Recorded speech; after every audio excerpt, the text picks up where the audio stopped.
Começa agora o Saber Direito Debate e hoje eu vou conversar com o professor Carlos Vinícius Ribeiro, ele que é promotor de justiça em Goiás e também professor de Direito Público na Universidade Federal de Goiás. Foi professor nas universidades Federal, Católica e também Estadual de Goiás. Bom, no caso a Federal ainda continua, né, professor? Não, permaneço. Ainda permanece. Bom, professor, eu queria já começar o programa com um tema que gera bastante polêmica.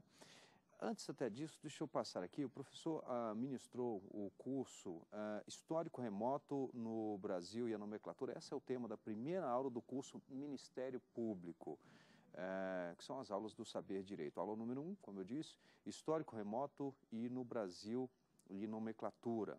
No Brasil e nomenclatura. 2, atribuições extrajudiciais, a gênese. 3, atribuições extrajudiciais em espécie. A quarta aula é a discricionariedade e atuação extrajudicial. E a quinta e última aula, repensando o Ministério Público. Bom, como eu disse, o primeiro tema que eu queria tratar com o senhor é justamente esse tema mais polêmico, o poder de investigação do Ministério Público. E aí até ouvir a sua opinião, né, como alguém que atua nessa área. O que exatamente se quer, qual é a discussão em torno desse poder? Ficaria a cargo exclusivo do poder da Polícia Judiciária ou teria essa participação, claro, do poder de investigação por parte do Ministério Público? Olha, as atuações do Ministério Público elas devem ser cindidas, divididas, para se discutir poder de investigação em duas partes, né? A atribuição civil e a atribuição criminal. Se nós formos para as atribuições cíveis, investigação para garantia ou tutela de interesses coletivos, meta-individuais, esse, entre aspas, poder de investigação do Ministério Público ele já decorre da própria Constituição, né?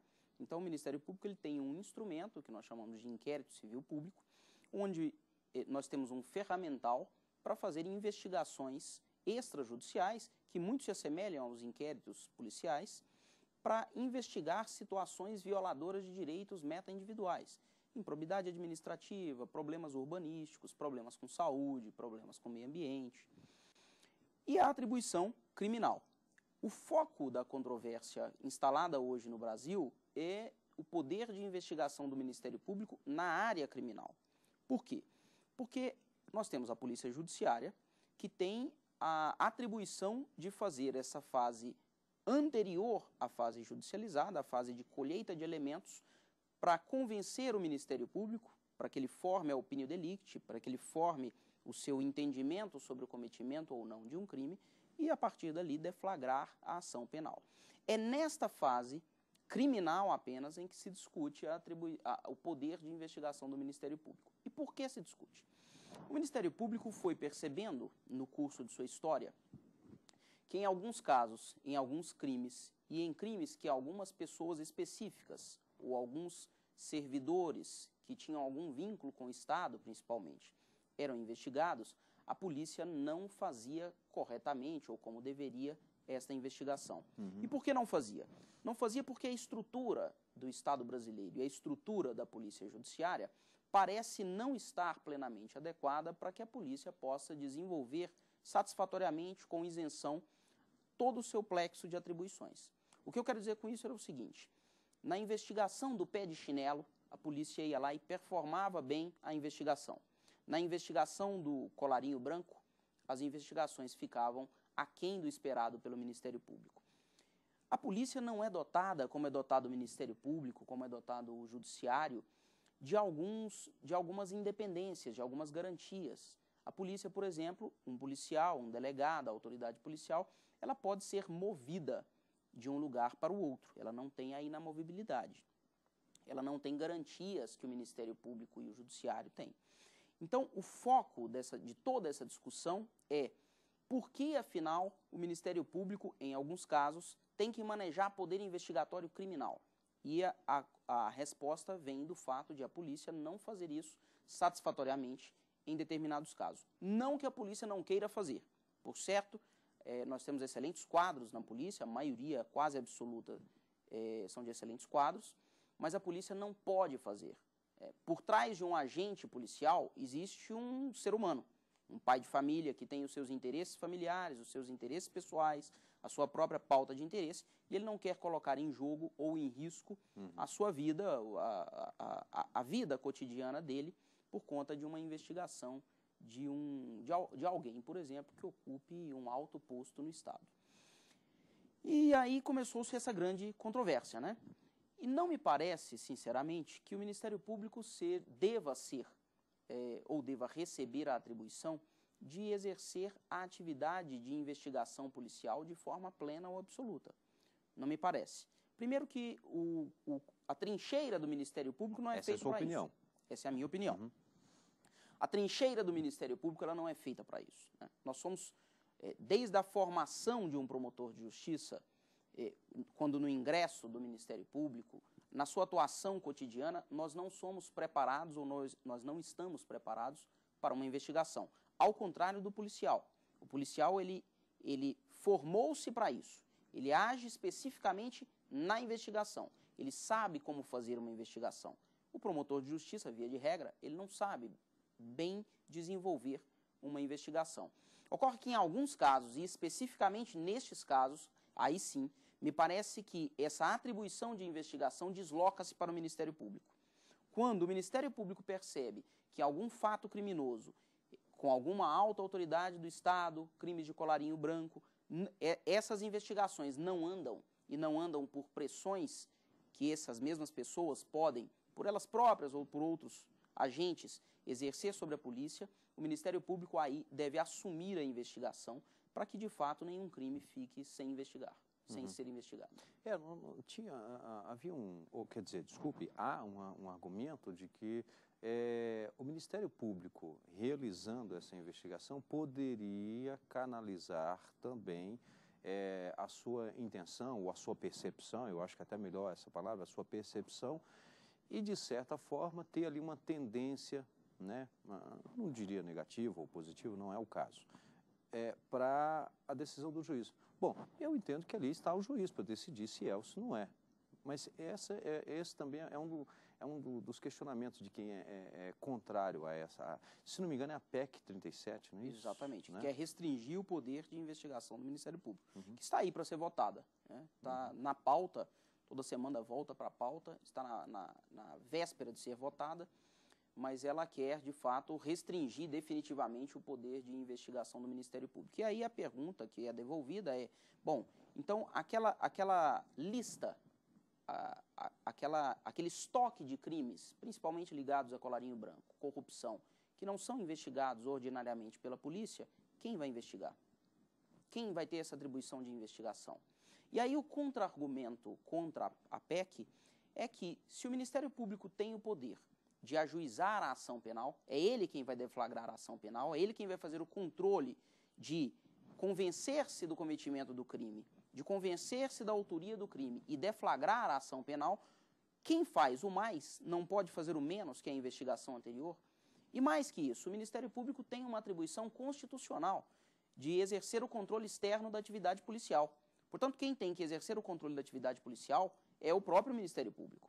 Quando ele, exercendo esse controle da atividade policial, ele percebe que um crime não é investigado, me parece muito razoável que ele próprio deflagre a investigação, até porque ele, mais na frente, vai deflagrar a própria ação penal. Bem, nós vamos fazer aqui um rápido intervalo e em seguida estaremos de volta com o Saber Direito Debate, hoje conversando com o professor Carlos Vinícius Ribeiro. Até já.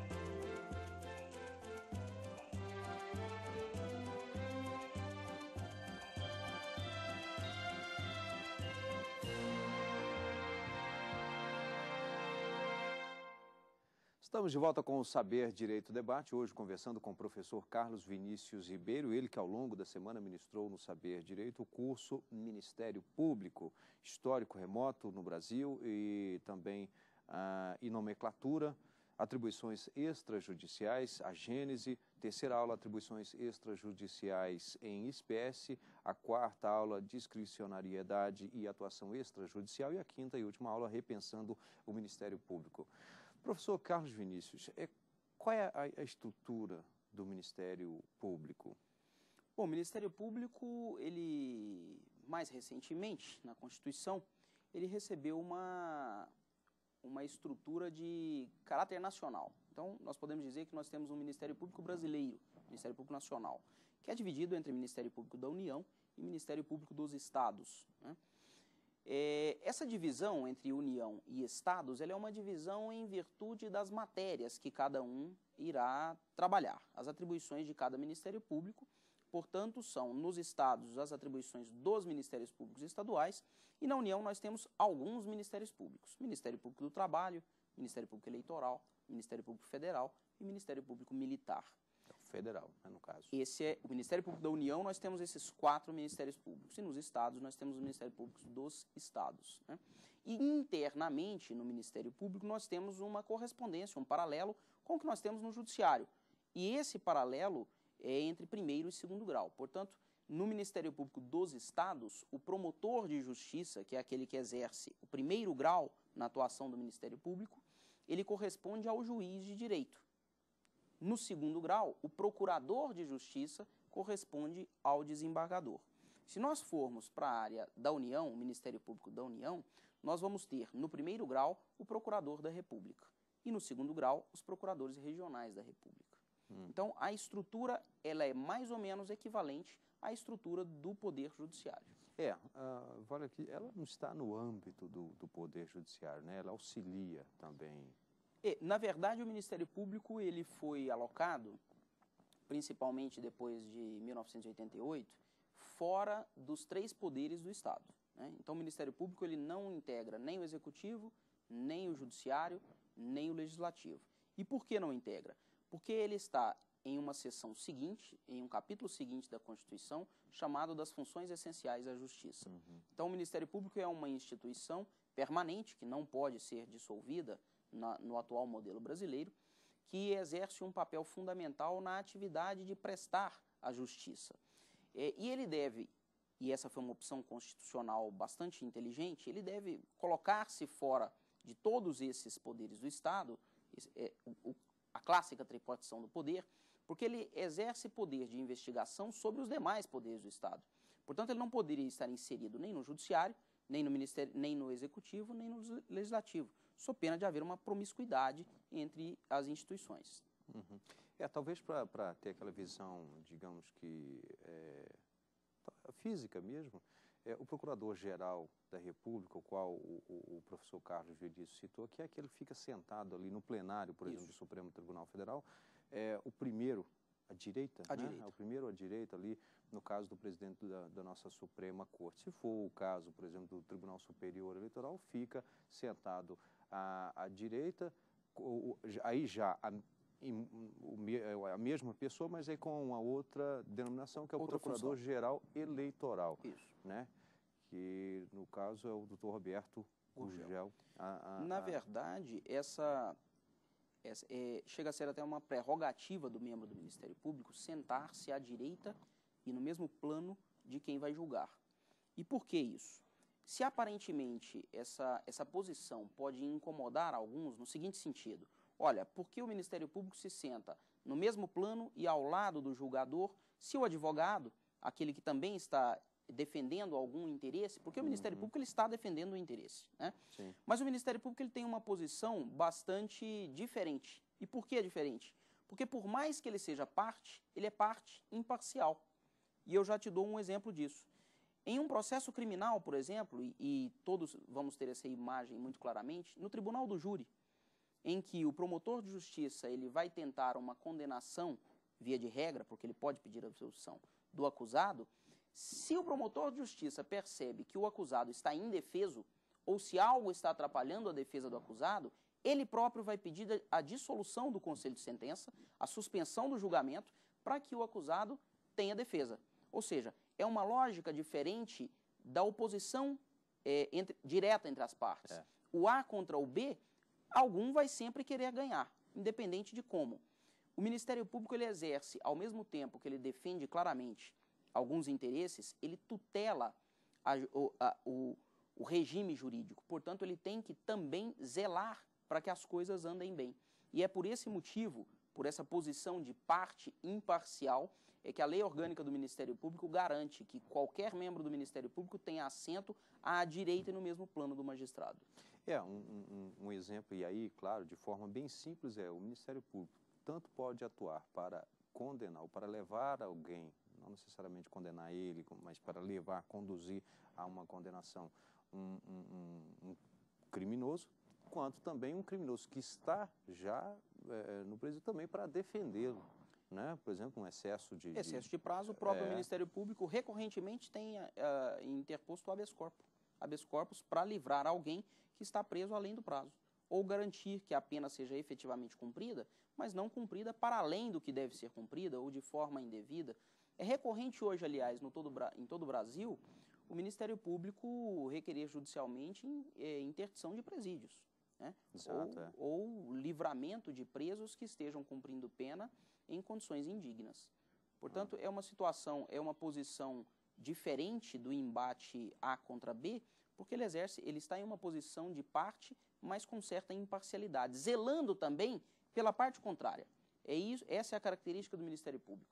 Ele, mesmo quando ele encampa a tutela de algum direito, ele zela também por garantias da parte contrária. Ou seja, de forma simples, pode pedir para soltar, mas como também pode pedir para prender. Pode.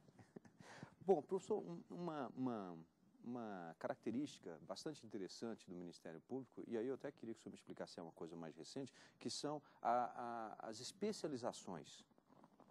Por exemplo, o Ministério Público que atua na área do direito do consumidor, aí tem uma outra ala, um outro setor que atua, por exemplo, com o idoso, com a criança. Isso é positivo? E mais do que uma outra pergunta que eu já lhe faço, em todos os estados há uma estrutura capaz de fazer essa diferenciação, esse direcionamento? Bom, mas a resposta daqui a pouquinho, depois do intervalo. Até já.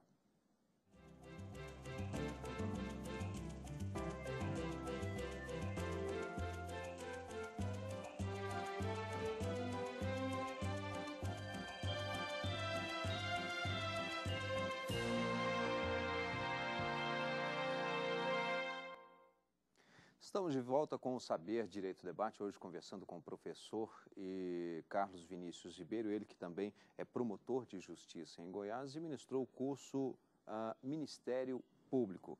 Finalzinho do bloco anterior, fiz uma pergunta justamente sobre essa característica que o Ministério Público tem, professor Carlos Vinícius, as promotorias especializadas, né? Ora, a atuação em direito do consumidor, também, digamos aqui, eu dei o exemplo do idoso, da criança.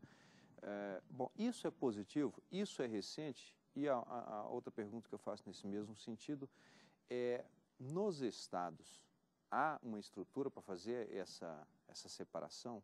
Eu digo isso em função de questões pessoais, né, de servidores mesmo.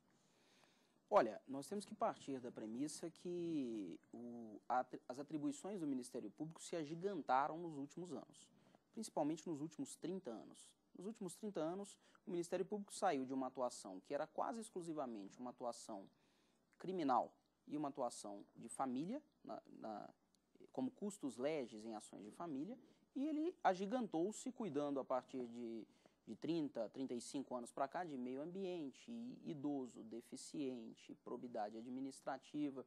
Então nós temos uma demanda a ser cumprida. E aí a grande questão era, será que alguém é amplamente capacitado para responder satisfatoriamente bem em todas essas questões? Essa era a primeira questão. É óbvio que no ingresso na carreira, quando alguém é aprovado no concurso e vai para a sua primeira promotoria, geralmente é uma promotoria com uma pequena demanda, em uma cidade do interior, em que lá ele está sozinho, né? Mas exatamente por essa pouca demanda, em tese, ele suporta bem, ou é bom que ele conhece bem todas as áreas de atuação do Ministério Público, agora na prática. Até então ele era um estudante e agora ele vai atuar na prática em todas aquelas áreas. À medida que ele vai evoluindo na carreira e à medida que ele vai se aproximando das cidades com maior volume de gente, ele sozinho, uma só pessoa, já não consegue atender toda a demanda do Ministério Público. E daí é preciso que as atribuições sejam divididas. Elas poderiam, por exemplo, serem divididas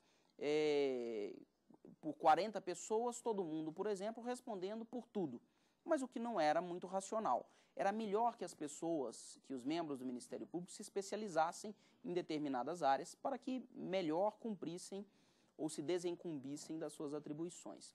É positivo, desde que nós tenhamos em mente que é preciso alocar, a estrutura do Ministério Público tem que se ordenar para alocar em áreas específicas pessoas com conhecimentos ou que desenvolveram capacidades específicas para determinadas áreas. Dou um exemplo do problema. Determinado membro do Ministério Público, que até então tinha atribuição plena, respondia por tudo, vai disputar, por exemplo, uma vaga na capital do Estado, né? E quando ele vai para a capital do Estado, ele não tem nenhuma especialização, por exemplo, na área da saúde. Ele não se dedicou nos últimos anos, não fez curso, não se capacitou para uma atuação mais vertical na área da saúde. E ele disputa com outro membro do Ministério Público, um outro promotor, que também estava lá na sua cidade do interior, com a sua atribuição plena, mas que ele se dedicou, se capacitou nos últimos anos para atuar em saúde. Em tese, e para nós, até num raciocínio leigo, quem deveria ir? Aquele que está mais capacitado para bem desempenhar as suas funções. Mas o sistema de promoção pode não levar isso muito em conta. E aí nós teremos uma distorção no sistema, de algumas promotorias serem ocupadas por pessoas que não têm capacitação mais aprofundada para desempenhar aquelas funções. E às vezes até a vocação também, né? Ou até a vocação. Porque, no fundo, a pessoa às vezes vai pensar, olha, nem gosto das atribuições do tribunal do júri, nem gosto das atribuições de uma promotoria de cidadania, mas eu quero mesmo ir para a capital. Então ele vai sem vocação e sem capacitação. Então é isso que nós temos que repensar. A divisão de atribuições por matérias, ela não é ruim, ao contrário, ela é muito positiva, porque nós teremos cada vez mais profissionais com profundo conhecimento técnico e operacional em determinada área, melhorando a performance da atuação do Ministério Público. Isso é muito positivo. Agora, por trás disso, vem a sua outra pergunta. Em todos os ministérios públicos no Brasil inteiro, nós temos capacidade para bem desenvolver isso? Para você fazer uma divisão por especializações, por áreas, é preciso que nós tenhamos um suporte técnico. Por que estou dizendo isso? Porque para atuar, por exemplo, em questões ambientais, não basta o conhecimento jurídico do membro do Ministério Público. É preciso que ele tenha um apoio técnico de engenheiros ambientais, de agrônomos, de quem tem conhecimento nas ciências ambientais e não na área jurídica. Dividir atribuições por matérias... ele não tem que ser um ambientalista. Ele não tem que ser. É uma questão científica. Dividir as atribuições por matérias sem que haja esse suporte vai ficar uma atribuição meio capenga. Professor Carlos Vinícius, atua em Goiás, é professor em Goiás, também na universidade. Agora, é goiano também? Nascido e criado. Nascido e criado, tá certo, muito bem. Por que da escolha do curso de Direito e também, já emendando, de prestar aí o concurso para o Ministério Público? Na verdade, eu nunca pensei em fazer outra coisa senão Direito. Eu nunca cogitei outra coisa senão fazer Direito. E quando entrei de futebol, piloto nem de futebol avião. Eu gosto. Piloto de avião eu até sou. Eu piloto avião desde os 18 anos. Então... Mas por hobby, por brincadeira. Mas nunca cogitei fazer outra coisa. Então eu entrei na Universidade Federal de Goiás, formei lá.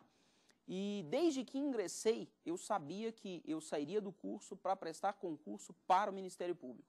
Portanto, eu entrei na faculdade já sabendo exatamente o que eu ia fazer quando dali saísse, onde eu queria chegar. E eu queria chegar no Ministério Público. Então, formei-me para isso. Que bom. Bom, eu tenho aqui 3 obras que o professor Carlos Vinícius nos traz hoje, indicações de leitura dele. E o primeiro é esse, Ministério Público, reflexões sobre princípios e funções institucionais. Qual o motivo que o senhor indica esta obra? Esse livro é um livro que eu tive o prazer de coordenar quando iniciava o meu mestrado na Universidade de São Paulo. E já pensando na minha dissertação de mestrado, que foi exatamente sobre o Ministério Público, eu chamei alguns professores que eram para mim referência e ainda são, e alguns membros do Ministério Público que são referências para nós do Ministério Público, para refletirmos juntos sobre a instituição. Esse livro ele traz vários capítulos com observações críticas da atuação do Ministério Público. Ou seja, é um olhar para trás, tentando corrigir os prumos para frente. Bom, nós temos aqui uma segunda obra que é a Supremacia do Interesse Público e outros temas relevantes do direito administrativo. Nós temos aqui também a Maria Silvia Zanella de Pietro e também o próprio professor Carlos Vinícius como coordenadores desta obra. Esse livro surgiu de uma disciplina que eu fazia com a minha orientadora, professora doutora Maria Silvia Zanella de Pietro, na Universidade de São Paulo, e a disciplina tinha exatamente o nome do título desse livro. E nós chegamos à conclusão de que era preciso publicar as nossas ideias sobre as mudanças no direito público. E daí veio o livro com algumas reflexões também em direito administrativo e em direito público. Então, não necessariamente a norma, mas também a opinião. Opiniões. Ok. Bom, aqui também os caminhos do ato administrativo, também uma coletânea aqui, né? Essa é uma coletânea que nós publicamos, nós, integrantes do Centro de Estudos de Direito Administrativo, Ambiental e Urbanístico da Universidade de São Paulo, presidido pela professora Odete Medawar. Nós fazemos uma publicação anual de toda a nossa pesquisa. Nós temos reuniões mensais e este ano desta publicação nós pesquisamos o ato administrativo. E aí está a conclusão, a suma de ideias que debatemos durante todo aquele ano. Bem, quero aqui agradecer ao professor Carlos Vinícius. Tive a honra hoje de conversar com o professor justamente sobre, ele que também é promotor em Goiás, né? Sobre o papel do Ministério Público, que você pode acompanhar no curso Ministério Público, ministrado por ele no Saber Direito. Lembro que você pode participar do programa, o nosso endereço é saberdireito@stf.jus.br e o programa está disponível na internet, Saber Direito, www.youtube.com/saberdireitodebate. Obrigado e até o próximo programa.